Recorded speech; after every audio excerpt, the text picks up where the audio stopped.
새로운 문제구나. 정규 상태 근사법. 역반응 속도하고 정반응 속도가 같아야 한다. 누가 그래요? 아까 선생님이 그건 아까는 그랬죠. 아까는. 지금은 다른 거예요. 아까는 왜 그런 거예요? 그거는 평형이니까. 빠른 평형을 가정했기 때문에. EQ. 이거 하나도 안 들었구만 진짜. 아 정말 누구 평형 누구 포경 수술한 건 그렇게 관심이 있으면서 여기 나오는 어? 선생님한테 마이크에서 제가 말해도 이거 안 들리는 거 아니에요? 내가 아까 가까이 있어서 소리가 들어가긴 했겠죠. 혹시 한번 말씀해 주세요. 자 빨리 쓰세요. 네. 간다. 자 간다. 네. 어휴. 22번. 22번이야? 자 커피 너무 다들 연구자들 테크닉이 몇 가지가 있다고 세 그랬어요. 가지입니다. 세 가지가 있다고 했죠. 첫 번째 뭐부터 했어요? 첫 번째 RDS. 속도 결정 단계. 두 번째 빠른 평형. 마지막 하나가 정규 상태 근사. 요거예요. 알겠죠? 엄청 유명합니다. 그래서 영어 표현으로는 Steady State Approximation이라고 하고요. 우리말 번역은 정규 상태 근사. 정류 들어봤는데? 상태 근사라고 해서 이번 시험에 나온다 안 나온다? 나온다. 드립다 나올 겁니다. 아마 지금 이게 박명호 선생님이 이것만 하실 수 있을 것 같은데요. 지금 교재에 보니까 이게 나오거든요. 수업이 두 번이나 나왔어요. 뭐 학교 선생님 30분 만에 한 챕터 나간다며요. 뭐 2시간 남은 거 뭐. 예. 그러니까 이거 되게 중요합니다. 그래서 이때 한글로 써도 너무 길고 영어로 써도 너무 길죠. 그래서 이것도 줄임말을 종종 씁니다. 어떻게 써? SSA. SSA 이렇게 이제 줄여서 종종 씁니다. 자, 그럼 이제 이게 어떤 뜻이냐? 이건 어떤 가정이냐?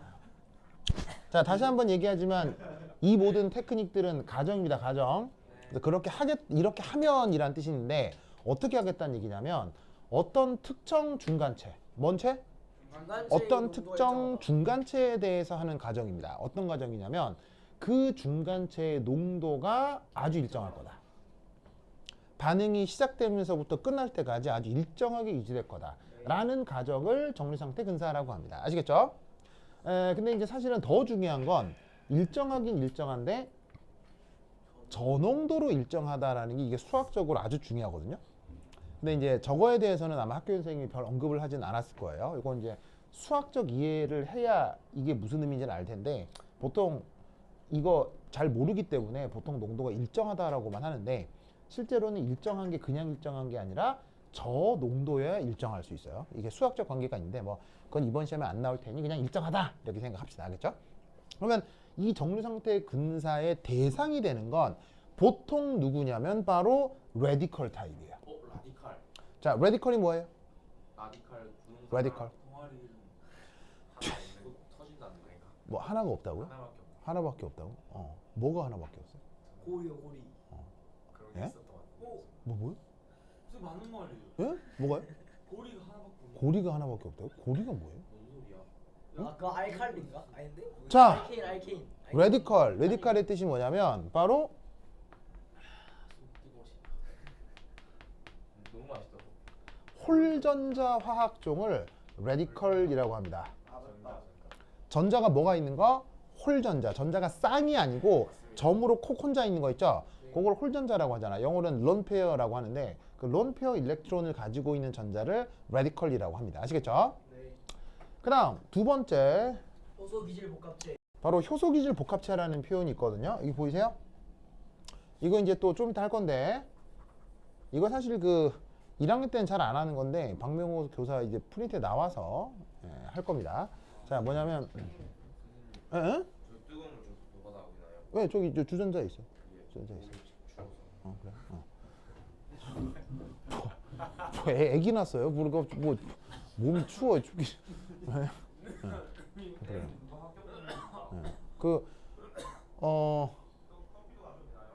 그 밑에 서랍 열면 커피도 있어요. 먹어도 돼요.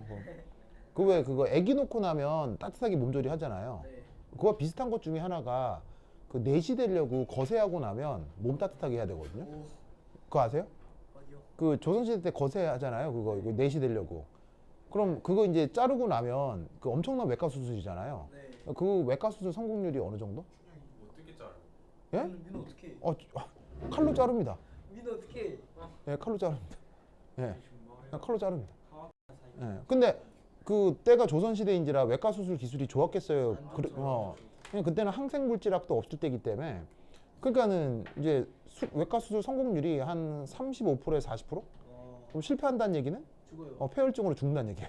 근데 마취 안 하고 하는 거예요? 마취도 없죠. 와. 네. 뭐 하는데요? 거세. 내일 그 얼음 같은 걸로 좀 하면. 뭐 등등등. 그래서 이제 어쨌건 수술을 하고 나서 몸조리를 해야 되잖아요. 네. 그때 이제 몸을 따뜻하게 하는 겁니다. 거세를 왜 하는 거예요? 네, 몸을 따뜻하게 하는 겁니다. 내시가 되려고 몸을 따뜻하게 하는 겁니다. 진짜? 네, 그래서 지금 이 뭐냐면은 지금 그 뭐야 민결이가 몸이 차갑다 그래서 방금 내가 두 가지 얘기했잖아. 첫 번째 아기를 낳느냐, 두 번째 내시가 되려느냐. 뭐 둘 중에 하나에서 몸이 차갑지 않. 내시 되려는데 왜 잘라야 돼요? 왕. 하여튼 그래서 왕을 갑자기 생각이 난 여자를 겁니다. 진짜? 그래서 아니, 여러분 왕한테 충성하려고. 그 무슨 그게 맞지 않아? 나- 왕의 여자. 아니 그게 아니라 아내가 있으면 왕한테 집중 못하니까 아무것도 없이 왕한테만 집중. 예? 왕의 여자를 뺏을. 아니 그거 아니야. 그냥 왕만 집중하라 그러려고. 예? 왜 뭐라고? 자르는 거예요 근데? 예? 아니 그러니까 내시가 되려면 거세를 왜 해야 되는 거예요? 내시는 그러니까 옛날에는 유전자 기술이 있어 없어요? 없어요. 없죠. 유전자 기술이 없기 때문에 애새끼를 놓으면 이게 아버지가 누군지 아버지가 누군지 알 게 뭐예요? 모르는 거잖아요. 근데 만약에 내시가 고추를 들렁들렁 달고 궁 안에서 생활을 하다가 갑자기 거기에 있는 후궁이나 이런 사람이랑 눈이 맞았다고 쳐봐요. 아 맞네. 그럼 임신이 되겠죠? 그럼 아기가 나오겠죠. 그럼 그 아기가 후궁이 놓은 거니까 이거 왕의 자식이라고 소송을 걸 수 있잖아요. 그럼 소송을 걸어서 이게 잘못 판결이 나버리면 내시의 아들이었는데도 불구하고 그 후궁이 놓은 아들이 왕자가 돼버리면 법적으로 일부의 재산과 일부의 권력이 나뉘어져 가는 거예요. 그럼 기존 권력의 위협이 되겠어요, 안 되겠어요? 존나 위협이 되겠죠. 그래서 궁에서 일하는 남자들을 거세를 내서 생식 능력을 없애버린 거예요. 과거 중국에서부터. 그걸 이제 조선시대에서도 따르면서 이게 아주 초창기 내시들은 그러지 않았대요. 뭐 아주 옛날 중국에서도 내시들이 생식 능력이 있었대요. 그냥 내시라는 말이 특별한 게 아니고 궁 아래에서 일하는 남자 직원들을 얘기하는 건데 그게 이제 당연히 사람이 섞여 사는 곳이니까 뭐 바람 나고 눈 맞고 했겠죠. 그러다가 이상한 애새끼 나오고 뭐 그러니까는 거기서 문제가 생기고 하면서 그런 제도들이 만들어졌겠죠. 근데 이제 과거에는 그 외과 수술이 이게 훌륭하지가 않았기 때문에 이제 사건 사고들이 있었고 뭐 그랬을 거예요. 근데 내시가 된다는 게 뭘 의미하는 거냐면 막대한 재산을 의미했어요. 과거에는. 그리고 엄청난 전문직이에요. 사실은 내시라고 하는 게 엄청난 전문직이고 그 다음에 양반이 될 수도 있고 벼슬을 할 수도 있어요. 내시라고 하는 게 벼슬자리거든요. 그러다 보니까 가난했던 서민들이 내시 지원을 많이 했었죠. 참 가슴 아픈 일입니다. 네, 가슴 아픈 일입니다. 네. 하여튼 그렇다. 거세를 한다는. 네, 하여튼 그렇습니다. 네, 갑자기 생각이 나가지고 몸이 차다고 해서. 네. 그래서 그 내시가 되려고 하는 사람이 회복을 할 때 몸을 따뜻하게 해야 외과 성공률이 올라간다고 했잖아요. 왜? 기력, 면역력, 왜? 따뜻하면 왜? 면역력. 왜? 쳐져서 자르기 쉽지 않나? 아니 외과 수술 끝난 다음에요. 끝난다. 따뜻하게 해야 된다고. 병균이 따뜻한 데서 죽잖아요.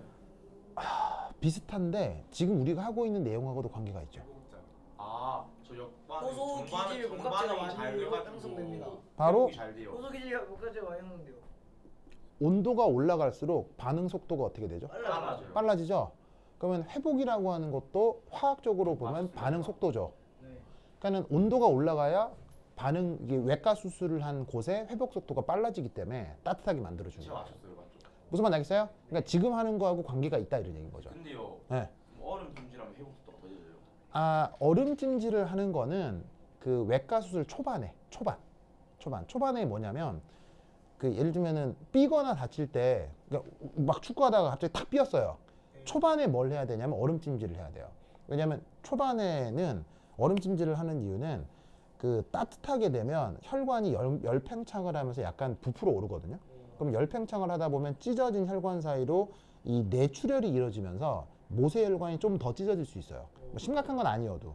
그래서 이렇게 외과 수술을 하거나 타박상이 있을 경우 초반에 뜨거워지면 모세혈관이 좀 더 많이 터지면서 왜냐하면 뜨거워질수록 혈액이 팽창하잖아요. 액체나 기체나 열팽창을 하잖아요. 그래서 찢어진 모세혈관이 좀 더 찢어질 수 있어요.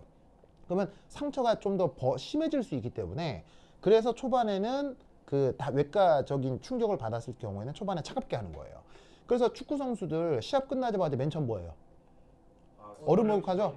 얼음 목욕하죠? 왜? 그 축구 선수들 격렬하게 뛰고 나서 맨 처음 라커룸 들어가서 얼음 안에 들어가거든요. 왜냐면 축구라고 하는 건 격렬하기 때문에 알게 모르게 타박상들이 있단 말이에요. 그걸 막기 위해서 얼음 안에 들어가서 그 혈관을 약간 수축시키는 거예요. 무슨 말인지 알겠어요? 그래서 혈관이 수축이 되면 수축이 되면서 혈관 주변에 효소하고 세포들이 와서 혈관을 메꾸기 시작하는 거예요. 그 상처들을. 그럼 이제 이게 이제 드디어 혈관이 메꿔지기 시작하죠. 그때부터는 다시 또 따뜻하게 해줘야 돼요. 그 이유는. 그러면 따뜻하게 해주면 그때는 회복 기간이잖아요. 그러면 효소하고 뭐 물질 이동 이런 것들이 더 빠른 속도로 그 제공이 되기 때문에 회복 속도가 빨라지는 거죠. 그래서 외과 수술이나 외과 타격을 받았을 경우에는 초반에는 차갑게, 그 이후에는 따뜻하게. 무슨 말 알겠어요? 그게 다 뭐하고 관계가 있다? 요거 키네틱스하고 관계가 있다는 얘기예요. 알겠죠? 그래서 그 조선시대 때 이렇게 내시가 되려고 하는 사람들이 회복하던 공간을 따뜻하게 했잖아요. 그럼 따뜻하게 불을 뗐을 테니까 열들이 남을 거 아니에요. 열이 남을 거 아니야. 그 열로 조선시대 사람들이 뭐 했느냐? 그 열로 누에를 키웠어요. 누에. 왜냐하면 누에라고 하는 벌레가 따뜻한 곳에서 잘 자라거든요. 그래서 그 내시들이 살던 곳을 따뜻하게 난방을 하면서 열이 남을 거 아니에요. 그 공간 구석에다가 누에를 양식하는 곳을 만드는 거예요. 그래서 뽕나무 잎을 뿌리고 거기에 누에를 두면 누에가 따뜻한 곳에 잘 큰다고. 그럼 그 누에를 가져다가 나중에 뭘 만들어요? 옷을, 비단 옷을 만들 수 있잖아요. 실크를 만들 수 있잖아요. 그래서 내시들이 회복하던 그 지역에서 누에 농사를 많이 지었다고요. 그 지역이 요즘 얘기하는 잠실, 잠원 지역이에요. 서울에 가면 잠실과 잠원이라는 지역이 있는데 그 잠실할 때 잠자가 누에 잠자예요. 누에. 한자로 누에 잠자예요. 그래서 뭐냐면은 이곳에서 그렇게 내시들이 회복을 하던 곳이었고 거기서 덩달아 사람들이 남는 열로 누에 농사를 지으면서 거기서 누에가 많았을 거 아니에요. 그래서 누에 지역이다라는 뜻이 잠실이라는 뜻이에요. 뭐면 알겠죠? 그렇죠? 뭐 하여튼 그렇다. 자, anyway. 자, 여기에는 효소 기준 미케니즘. 요거 억수로 중요합니다. 이제 나중에 뭘 배울 거냐면 왜? MI.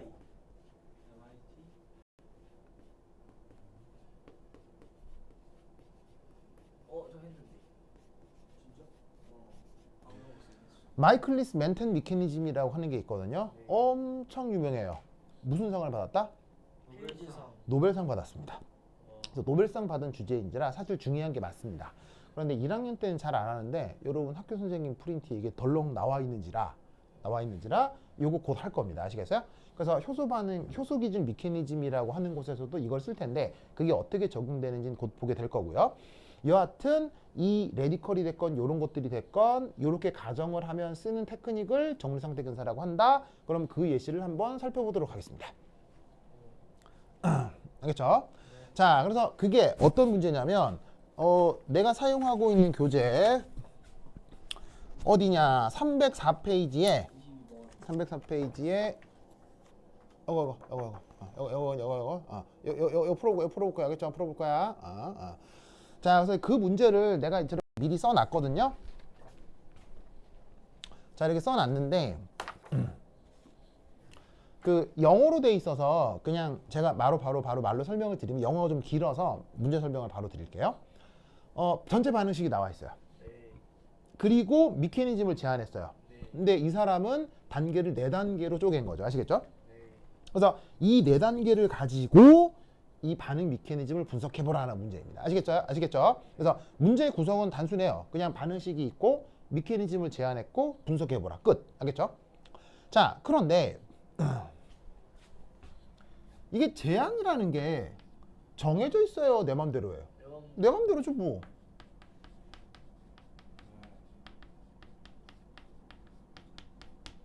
그래서 여러분 사실 수소하고 브로마이드가 브로민이 반응해서 HBr이 된다.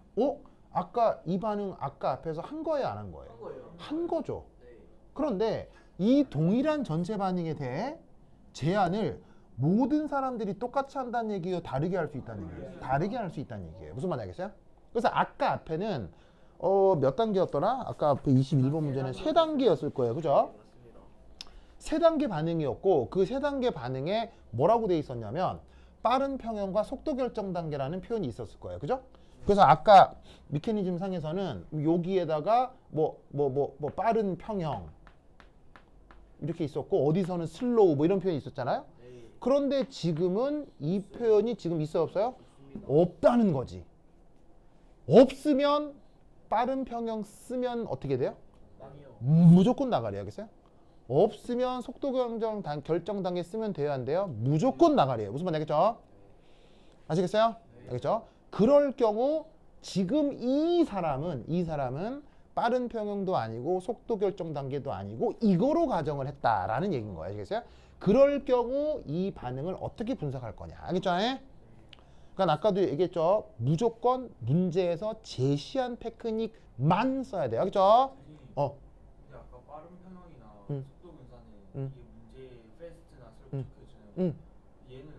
응. 얘는 문제의 특정 중간체가 농도가 일정하다라는 말을 해줘요. 그 말이 그래서 그 말이 어디에 나와 있냐면 지금 바로는 안 나와 있고 이 문제 보시면 괄호 3번에 괄호 3번 보이세요? 괄호 3번? 네. 괄호 3번에 보면 장황하게 영어가 뭐 주르르 나와 있죠.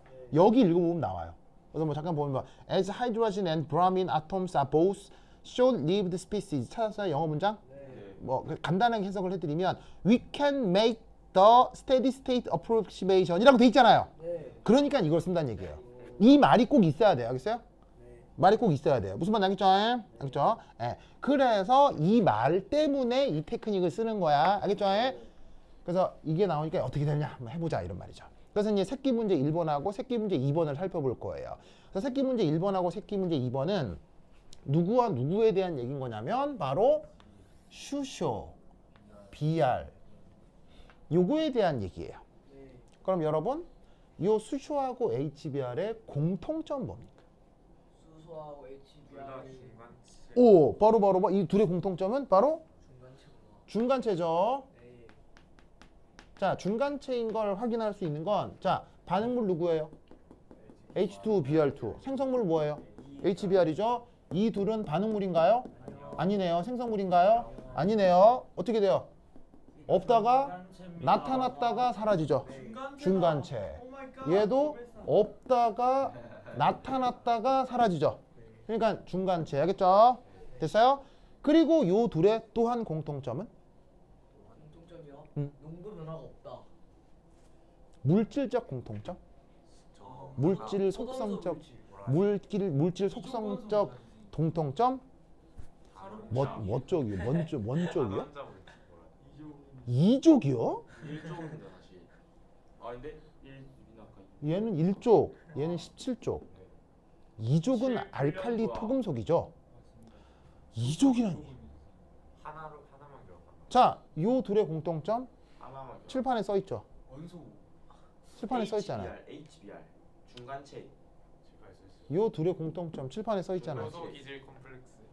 중간체가 전홍종이라는 라디칼이면 라디칼. 레디컬이요, 레디컬. 하나만 했다 게 아닐까. 아유, 진짜 이 사람 진짜. 자 아닌 것만 찍었네. 자, 하나인 건 요 이렇게 수소라고 쓴 건 수소 원자를 얘기합니까? 수소 분자를 얘기합니까? 원자. 이게 분자? H2가 아, 문제지. 원자. 엉덩이 짧게 그냥 이거죠. 자, 홍명이 수준 진짜. 엉덩이 그냥 자, 수소 원자는 최외곽 전자 몇 개? 하나. 그래서 점 몇 개 찍어요? 한 개. 하나. 그러니까 뭐야? 그러니까 뭐야? 레디컬. 홀전자입니다. 홀전자. 알겠어요? 네. 그다음 브로마이드는 몇 쪽 원소예요? 17쪽이기 때문에 17쪽이니까 최외곽 전자가 몇 개예요? 7개요. 7개죠. 7개. 그럼 7개 찍어 볼게요. 하나, 둘, 셋, 넷, 다섯, 여섯, 일곱. 알겠죠? 그러니까 또 뭐예요? 레디컬. 알겠죠? 사실 레디컬의 100% 정류상태 근사를 적용하는 건 또 아니에요. 아니지만 많은 정류상태 근사의 대상이 레디컬인 건 맞아요. 아시겠어요? 경우가 많아요. 알겠죠? 자, 그래서 그거에 대해서 정류상태 근사를 쓰기 위해 지금 어떻게 표기가 되어 있냐면 자, 잘 보세요. dt 이렇게 돼 있죠? 네. dt. 자, 이것의 수학적 의미가 뭐예요? 시간당 오, 변화량. 시간에 바로 대한 시간당 변화량. 농도 변화율이죠? 네. 는 0입니다. 중간체이기 때문에. 무슨 말인지 알겠죠? 그래서 그 시간당 농도 변화율을 나와 있는 반응 메커니즘으로 표현을 해보겠다 이런 뜻이에요. 되십니까? 자, 그럼 우선 여기서 요 슈쇼. 자, 요 슈쇼는 어디에 있냐면 전체 반응에서 우선 여기서 하나 나타나죠? 네. 그 다음 또 여기서 또 나타나죠? 네. 그 다음 여기서 나타나죠. 그죠? 네. 자, 그러면 요 두 번째 단계에서 처음 수소가 나타나기 시작하는데 네. 바로 두 번째 반응이 진행되면서 수소가 나타나죠. 맞습니다. 그러면 두 번째 단계의 반응 속도를 어떻게 쓰면 되겠어요? 바로 K2BrH2. K2BrH2. 맞죠? 네. 그리고 이때 여기 사실 생략돼 있는 건데 더하기가 생략돼 있습니다. 네. 더하기의 뜻이 뭘까요? 정만. 바로 만들어지고 있다는 뜻이에요. 네. 왜냐하면 이 반응이 한 번 진행되면 수소가 만들어지게 돼 있잖아요. 그래서 이 반응 진행과 함께 얘가 만들어진다는 뜻으로 앞에 플러스를 써주는 거예요. 그리고 그 시간당 농도 변화율은 제시된 반응 단계의 속도와 그대로 같다라고 얘기해 주는 거죠. 뭐 뭔지 아시겠습니까? 네. 세고 오케이? 예. 그 다음 또 수소가 관여하는 단계는 여기하고 여기네요. 네. 자, 여기하고 여기 세 번째 단계의 속도식은 어떻게 써주면 돼요? 마이너스 K3HBr2. K3HBr2. 무슨 말인지 알겠죠? 그대로 썼어요. 그런데 여기는 앞가와 다르게도 사라지고 있습니다. 마이너스를 쓰고 있죠? 마이너스의 뜻은 뭐예요? 없어진다. 없어진다는 뜻이에요. 그래서 이 세 번째 단계가 진행이 되면 얘가 만들어져요? 없어져요? 없어지죠? 그래서 앞에다가 마이너스를 쓴 거라고. 알겠죠? 그리고 네 번째 단계 속도식도 어떻게 써요? K4HBrH. 그래서 K4HBrH. 그런데 여기서도 만들어져요? 소멸돼요? 소멸되죠? 그래서 앞에 마이너스. 알겠죠? 그래서 지금 중간체 수소가 관여하는 모든 단계로부터 단위 시간당 농도 변화를 이렇게 표현한 거라고요. 알겠죠? 이렇게 해보라는 게 괄호 1번이야. 됐죠? 됐죠? 그 다음 BR에 대해서 똑같이 해보자. 자, 그럼 BR은 어디에 있느냐? 자, BR 얘는 여기서 등장하죠. 그죠? 그 다음 또 여기서 등장하고요. 그 다음 여기서도 등장하고 여기서도 등장하네요. 됐죠? 됐죠? 그러면 저렇게 등장하는 브로마이드에 대해서 브로마이드의 시간당 농도 변화를 어떻게 표현하는지 한번 생각을 해보겠습니다. 알겠죠? 자, 이때 잠깐 복습을 한번 하죠. 여러분 AA, BB, CC, DD 이렇게 된 반응식이 있다고 칩시다. 그럼 이때 반응 속도 V는 어떻게 표현할 수가 있냐면요. A분의 1 DT. 마이너스 A분의 1 DA DA DT 이렇게 쓸 수 있죠? 네. 맞나요? 네. 그리고 마이너스 생성물 같은 경우는 더하기 C분의 1 DC DC DT 이렇게 쓸 수 있죠? 네. 근데 만약에 속도 상수가 K면 네.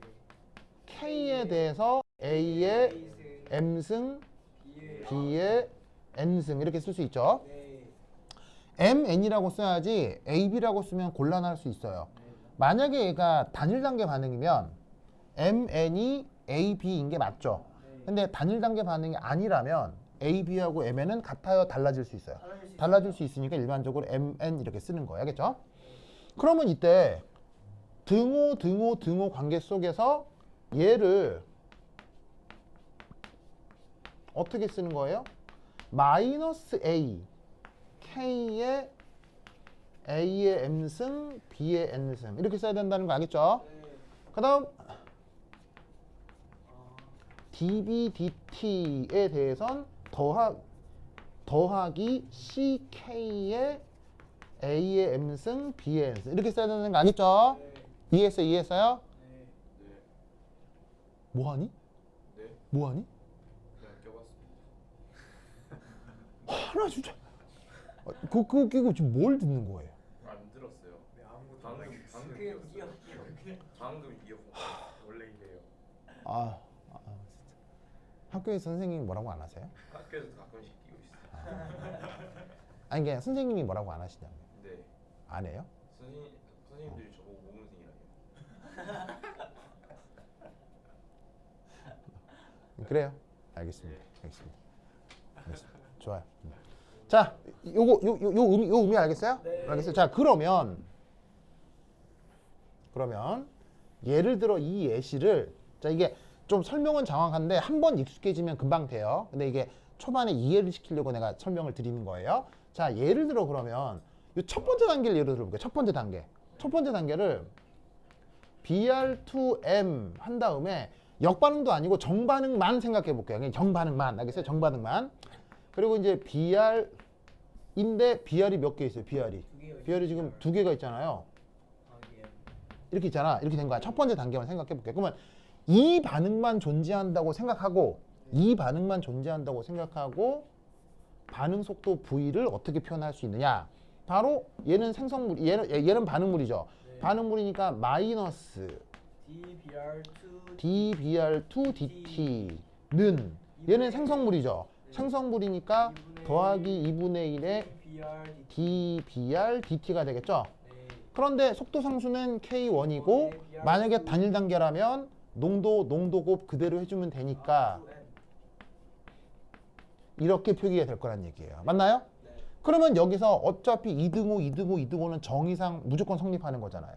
그럼 이때 여기서 이 둘 사이의 관계에서 우리는 어떤 생각을 할 수 있느냐?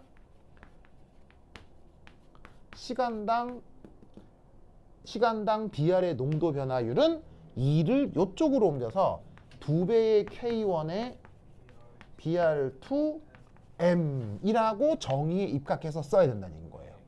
그걸 여기 이렇게 쓴 거라고. 맞습니다. 그래서 여기 지금 난데없이 다른 과정에서는 안 나타나는데 여기서 난데없이 2가 나타날 거거든요.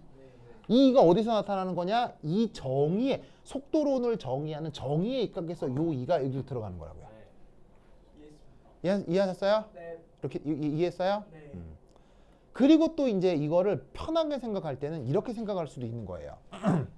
제가 한 개 없어지면 두 개씩. 요 둘을 그냥 한꺼번에 쓰면 이렇게 쓸 수 있는 거잖아요. 네.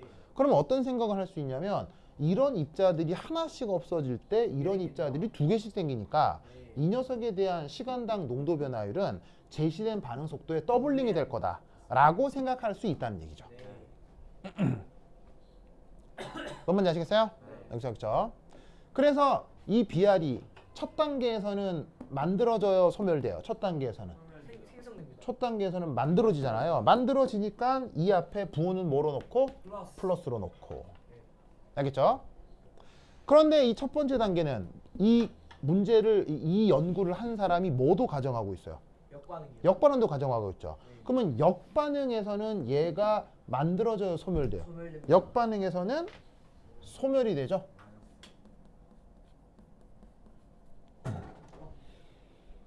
맞나요? 그러면 소멸이 될 때 이 역반응 속도식은 어떻게 써주면 돼요? 역반응 속도식은 BR의 제곱의 M, BR의 제곱의 M으로 쓴 거예요. 여기 지금 개수 2가 있으니까 여기를 제곱으로 표현한 거죠. 맞아요? 그리고 역반응 속도식은 K 인버스죠. 그래서 여기에 K 인버스라고 썼고요. 그리고 절대 빼먹으면 안 되는 거 여기도 개수 2가 있다는 거 알겠어요? 같은 원리예요. 같은 원리인데 뭐 쉽게 생각하면 이거예요. 소멸되는데 이게 하나 소멸될 때 얘는 두 개씩 소멸되는 거니까 개수가 2인 만큼 만들어져도 2배, 소멸돼도 2배. 그래서 여기에 2. 되죠? 그렇죠? 그러면 그런 컨셉으로다가 두 번째 단계에서는 만들어져요, 소멸돼요? 두 번째 단계에서는 만들어져요, 소멸돼요? 소멸되니까 마이너스. 알겠죠? 자, 세 번째 단계에서는 만들어져요, 소멸돼요? 생성되니까 K3 앞에는 플러스, K4 앞에도 플러스. 알겠죠? 그래서 뭐 약간 복잡해 보이긴 하지만 한번 익숙해지면 그냥 할만해져요. 알겠죠? 됐죠? 자, 그럼 이제 여기까지 됐으면 이제 그 다음 해볼게요. 0입니다. 0. 그래서 이제 세 번째 문제를 보면 그래서 세 번째 문제를 읽으면 그래서 뭘 적용해라? 정류 상태 근사를 적용해라 라고 해서 결국 얘를 뭐로 돌아? 0으로 돌아. 얘를 뭐로 돌아? 0으로 돌아. 이게 3번의 가정인 거죠. 알겠죠? 그리고 이렇게 가정하는 테크닉을 뭐라 한다고요? 정규 상태. 요런 근사를 스테드 스테이티 어프렉시메이션이라고 한다. 됐죠? 요까지 3번이 3번. 자, 3번인 다음. 그 다음 이제 3번이 됐고, 그럼 3번에서 이제 뭘 해볼 거냐? 3번에서 잘 봐요. 그러면 여러분들은 모든 교과목 과정 중에서 어떤 과목에 가장 익숙합니까? 뭐 잘하냐 못하냐가 아니고요. 어떤 과목이 가장 익숙하냐고요. 수학이요. 바로 수학이죠. 네. 왜 건드려? 맞추고 있어. 자기 건드려서 흐트러졌죠? 안 틀어 제가 건드는 게 아니라요. 어. 이 하얀색이 대칭이 맞지가 않아요. 아, 그랬어요? 고마워요. 잘했어. 고마워요. 예. 고마워요. 그 졸린 상황에서도 그건 봐주고 고마워요. 당연하죠. 제가 이미 3번이나 받았어요. 알겠습니다. 좋아요. 자, 어쨌건 그래서 여러분들은 모든 교과목 중에서 수학이 제일 익숙할 거예요. 왜냐하면 따지고 보면 지난 세월 동안 수학밖에 한 게 없을 거거든요. 초중고 다 따져서 그게 시수가 제일 많으니까요. 계속 교환했어요. 자, 그래서 이제 어떻게 되냐면 이때 이퀄 0을 보면 우연히 뭐 잘못했냐? 불난 거 이거 뭐 설마 불난 거야? 소방차예요, 경찰차예요? 소방차 같은데요? 경찰차는 오해영 이거야. 소방차다. 소방차예요? 네. 소방차예요? 버스인데. 아, 버스예요? 뉴스 아파트 예쁘다. 자, 어쨌건 자 보자. 뉴스 살고 싶다. 자, 봅시다. 그래서 여러분들은 어떤 생각을 하냐면 이퀄 0 보면 수학에서 배웠던 뭘 떠올릴 수 있어요? 방정식. 방정식이죠. 방정식. 그러면 방정식이 여러 개 있을 때를 또 무슨 방정식이라고 해요? 연립방정. 연립방정식이잖아요. 네. 그래서 이제 이퀄 0을 가지고 수리적으로 처리를 해야 할 때 이걸 가지고 연립방정식을 풀어야 되겠다 라고 생각하면 나가리예요. 나가리입니다. 그럴 줄 알았어. 물론 연립방정식을 푸는 것이 원론적으로는 맞아요. 원론적으로는 이 연립방정식을 푸는 게 맞아요. 알겠어요? 네. 왜냐면 이퀄 0이 여러 개 나오니까. 그런데 얘를 수학 시간에 배웠듯 연립방정식을 푼다 라고 생각하면 계산이 굉장히 많아져요. 저를 더해서 합시다. 그래서 어떡하냐? 이런 정류상태 근사를 쓸 때는 항상 약간 느긋하게 약간 떨어져서 두 식을 좀 지그시 바라봐요. 알겠어요? 네. 지그시 바라보면 기가 막히게도 공통된 부분들이 있어요. 맞아요. 공통된 부분들이 연립방정식 요 정리상태 근사를 할 때는 그런 부분들이 많이 나타납니다. 네. 그 경우 지금 이 경우는 하필 얘를 더한다. 이렇게 해봅시다. 모든 문제에서 이렇게 된다는 얘기 하필 지금 이렇다는 얘기예요. 지금 더하면 하필 지금 이렇다는 얘기예요. 무슨 말인지 알겠죠? 네. 그래서 이 두 개를 더하면 지금 하필 위아래가 공통인 부분들이 마구마구 생길 거예요. 맞나요? 어디가 공통이냐? 바로 K2, 여기서부터 여기가 와. 어때요? 공통입니다. 기가 막히게 공통이죠. 네. 기가 막히게 공통이죠. 맞나요? 네. 세우가 맞아요? 맞아요. 몇 개나 맞아요? 네. 그러면 두 개를 더해버리면 저 공통인 부분이 싸그리 소거가 되고 뭐만 덜렁 남아요? K2. 근데 이게 연립방정식 아니에요? 아, 맞죠. 맞는데 보통의 연립방정식 풀이는 이게 필요 없는 걸 소거하고 뭐를 만들어서 어디 집어넣고 이렇게 생각을 하잖아요. 네. 이게 막 이게 뭐 이렇게 대입하고 이렇게 하잖아요. 네. 근데 그 대입 같은 걸 하지 말라는 얘기예요. 선생님 혹시 왜 예. 제가 제만 나와요? 저 마이너스잖아. 부호가 되잖아. 자, 좀 가르쳐 주세요. 싹, 쟤싹, 저거 싹. 그럼 없어지는 거. 둘이 더했으니까 근데 저 앞에 두 개 남잖아. 저 앞에 두개 제가 아니죠. 선생님 잘못 쓰신 거였어. 예리하잖아 우리가 그냥. 오. 자, 와. 서울대 학. 화학과 가고 싶다. 나도 학교. 됐습니까? 네. 됐죠? 네. 됐죠? 그래서 여기서는 하필 그냥 하필 맨날 그런 게 아니고 하필 여기서는 다음. 두 개를 더했더니 예쁘게 소거되는 부분들이 생긴다는 얘기예요. 네. 이게 보통 수학 시간에 연립방정식 풀면 이런 거 자주 나와요? 자주 안 나와요? 자주 안 나오죠? 그런데 정류상태 근사 풀 땐 이런 게 되게 자주 나와요. 그러니까 정류상태 근사에서는 막 그냥 달려들어서 연립방정식을 풀려고 하지 말고요. 조금 느긋하게 바라보면 소거되는 부분들이 생긴다는 얘기예요. 뭐만 알겠죠?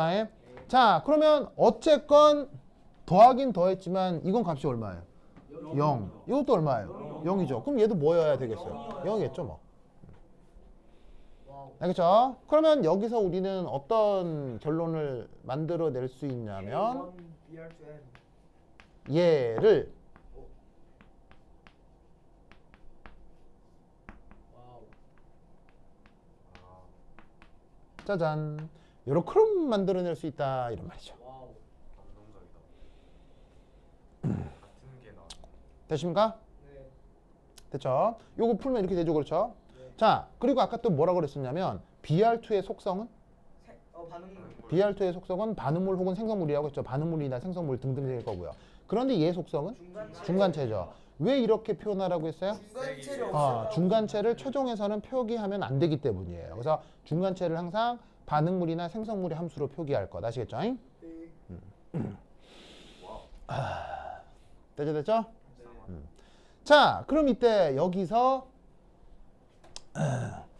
그 다음 이제 뭐 어떤 생각을 한번 해볼 거냐면 드디어 이걸로부터 자 얘는 이제 첫 번째라고 이제 두 번째 이 예를 들어 지금 이 경우는 수소 반응 중간체 수소의 이 정류 상태 근사 결과를 한번 생각을 해보자고요. 네. 그러면 이걸 0이라고 뒀을 때 여기에서 나타나는 중간체가 누가 있어요? 바로 여기서 나타나는 중간체 수소가 있죠. 여기서 나타나는 중간체 수소가 있죠. 네. 그래서 이것으로부터 뭘 표기해 볼 수 있냐면 수소 농도에 대해서 쟤를 간단하게 표기를 할 수 있어요. 자, 어떻게 할 수 있느냐? 자, K2 BrH2 한 다음에 나누기 여기도 수소가 있고 여기도 수소가 있으니까 나눠주시면 K3BR2 더하기 K3Br2 더하기 나눠주시면 K4 HBr이 되겠죠? 네. 맞나요? 자, 그런데 이때 HBr 속성은 생성물이요. 생성물, BR2 속성은 반응물, H2 속성은 반응. 반응물. 그런데 얘의 속성은 중간체죠. 위에서 중간체죠. 설명해놨습니다. 그런데 위에서 만들어 놨잖아요. 네. 얘를 여기에 쇽. 네. 알겠죠? 네. 그럼 얘를 표기해 주면 어떻게 되느냐? K2 K1 루트 곱하기 BR2. H2의 BR2의 2분의 1.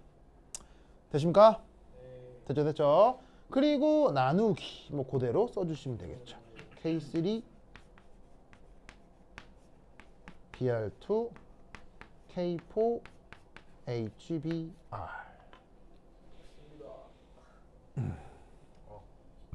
됐습니까? 네. 그래서 전략적으로도 어떻게 된 거냐면 수소 BR, 수소 브로마이드 둘 다 뭐였어요? 수소 브로 둘 다 뭐였어요? 둘 다 뭐예요? 둘 다 중간체잖아요. 그 중간체를 누구의 함수로 표현한 거예요? 그 중간체를 바로 반응물이나 생성물의 함수로 표현하는 거죠. 중간체를 반응물이나 생성물의 함수로 표현하는 거죠. 그러니까 그 방향으로 가라는 얘기예요. 아시겠어요? 마구잡이로 풀지 말고 그 방향으로 계속 만들어 간다 이렇게 생각을 하는 거예요. 아시겠죠? 자, 그러면 드디어 네 번째 4에서 드디어 뭘 해보라는 거냐? 바로 반응 속도를 표기해 보래요. 반응 속도. 됐죠? 자, 그럼 어떻게 하면 되느냐? 자, 요 지워 되겠어요? 일단 빨리 써. 자, 빨리 써. 자, 훌렁훌렁 써요. 썼어요? 네. 자, 그 다음 간다. 자, 요거 세 번째 지울게요. 네. 준다. 허이쇼.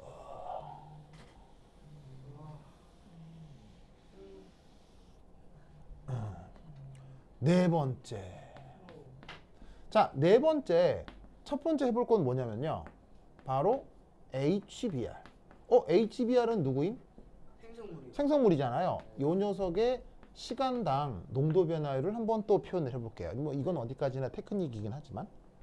자, 그러면 여기 생성물인 HBR이 반응 단계상에 어디 나타나냐면요. HBR, HBR, HBR, HBR, HBR, HBR, HBR, HBR. 맞나요? 자, 그럼 저 HBR이 여기서 만들어지죠? 그러면 더하기 K2 BRH2 맞나요? 첫 번째 단계에서 만들어지니까요. 두 번째 단계에서. 근데 세 번째 단계에서도 만들어지죠. 그럼 세 번째도 더하기 K3 한 다음에 수소 BR2. 자, 아시다시피 단일 단계 반응은 그러니까 아시다시피 제한된 미케니즘은 모두 무슨 단계 반응이에요? 제한된 미케니즘은 전부 다 무슨 단계예요? 다시 한번 복습하자면 단일 단계예요. 단일 단계야. 그러니까 미케니즘에서는 화학 양론 계수를 그대로 지수로 그대로 쓰는 거야. 알겠죠? 자, 그래서 세 번째 단계 됐고요. 자, 네 번째 단계에서는 HBR이 만들어져요. 소멸되니까 빼기 K4 HBR의 H 이렇게 되겠죠? 되겠죠? 자, 이때 여기서 뭐가 나타나면 안 돼요? 뭐가 나타나면 안 돼? 여기에 있는 중간체가 나타나면 돼요? 나타나면 안 돼요? 나타나면 안 된다고 했죠? 그러면 요 자리에다가 뭘 넣어요? 요 자리에다가 아유 네 줘버렸네. 아까 BR은 K1 K 인버스 루트의 BR2의 2분의 1승이었죠. 그래서 BR은 여기 있잖아요. 그럼 BR을 여기 놓고 H는 여기 놓고 하면 나가리예요. 알겠어요? 와 진짜 너무 어렵다. 원리적으로는 맞거든요.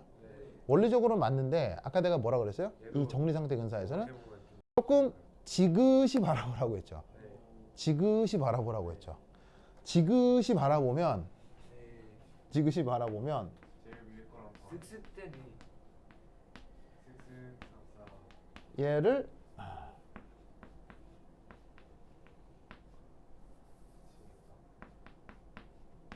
얘로 빼봐요. 자, 맨날 이런 거란 얘기예요. 하필 지금 이렇다는 얘기예요.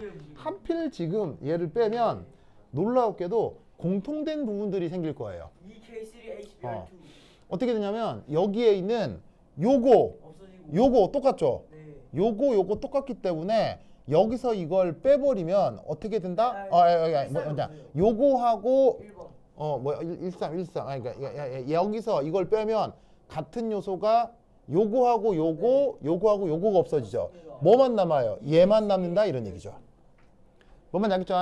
그러면 얘를 예쁘게 정리하면 어떻게 된다? K3 HBR2만 남게 된다 이런 얘기죠. 그래서 정상대 근사는 이게 아주 개별적 계산 테크닉들이 있어요.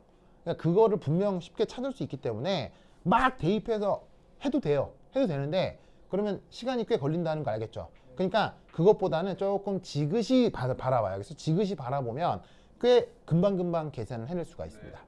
알겠죠? 자, 그럼 이때 얘가 이제 이렇게 바뀌었기 때문에 여기에 있는 수소만 얘를 대입해서 표기를 해주면 되겠죠? 자, 그럼 얘를 여기 집어넣는다. 자, 어떻게 될 거냐?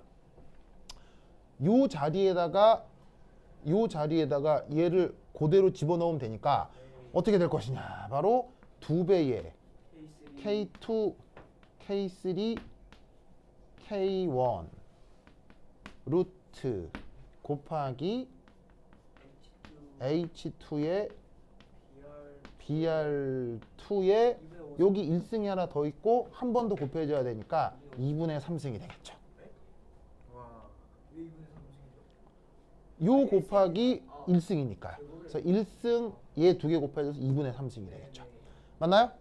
그리고 여기 줄게. 이제 여기 싹 지우면 얘를 다시 나누기는 그대로 해주면 되죠. 그래서 K3 BR2 K4HBr이 될 거예요. 맞습니까? 여기까지가 이제 4번의 최종적인 결과입니다. 됐죠?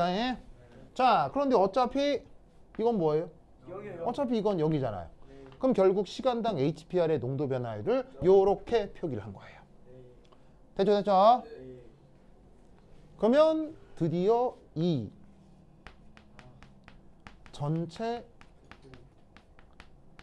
반응 속도 표현입니다. 전체 반응 속도 표현 V는, 자, 이건 마구 달라지는 게 아니라 정의에 입각해서 그렇습니다. 어떻게 되느냐? 2분의 1 2분의 1 DHBr dt.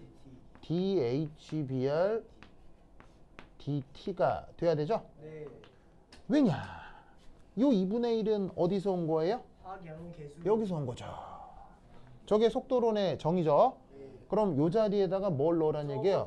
그대로 넣으란 얘기 아시겠어요? 네. 자, 그대로 넣으면 어떻게 될 거냐? 없어집니다. 바로 K2, K3, 루트 K1 K1 루트 하고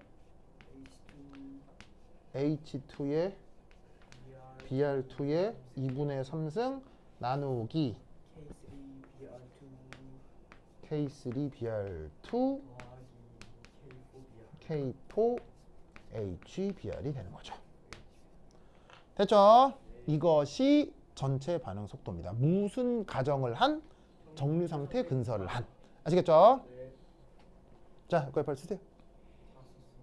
다 썼어요? 네. 다 썼어요? 썼죠.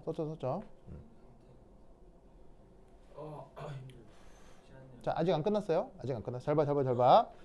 근데 이때 여기서 3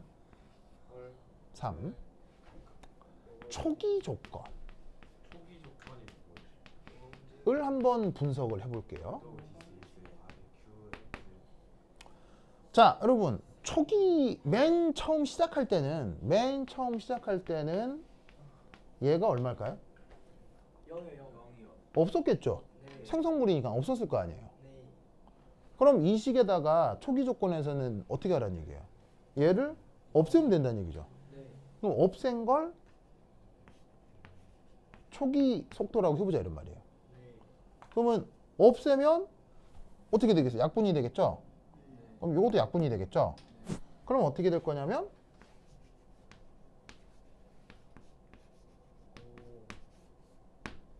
H2에 BR2에 2분의 1승. 이렇게 되겠죠? 네. 뭐랑 같아졌어요? 아까 저 위에 아까 앞에서 한 거랑 똑같아졌죠? 아까 앞에서 풀었던 연습 문제 있죠? 네. 아까 앞에서 풀었던 연습 문제 빠른 평형하고 속도 결정 단계 썼던 테크닉 있죠? 한 장 앞에 한번 넘겨봐요. 한 장 앞으로 넘겨가면 결과가 똑같죠? 네. 그걸로 수렴이 된다 이런 말이에요. 와. 아까는 어떻게 풀었었어요? 아까는 정류 상태 근사가 아니라 시작부터 평. 그 빠른 평형과 속도 결정 단계를 썼을 때 느린 단계가 있다고 가정하고 그 결론이랑 같아지게 된다 이런 말이에요. 결론적으로 같아지죠? 네. 그러니까 뭐냐면 이런 테크닉들끼리 서로 충돌을 하는 게 아니라 이런 테크닉들끼리 조화가 된다는 얘기예요. 뭔 말인지 알겠어요?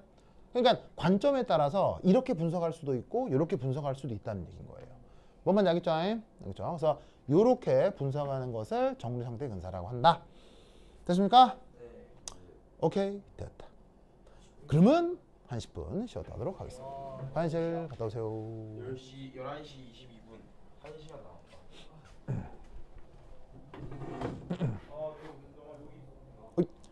무현이가 방금 카메라 쳤어요. 어? 어?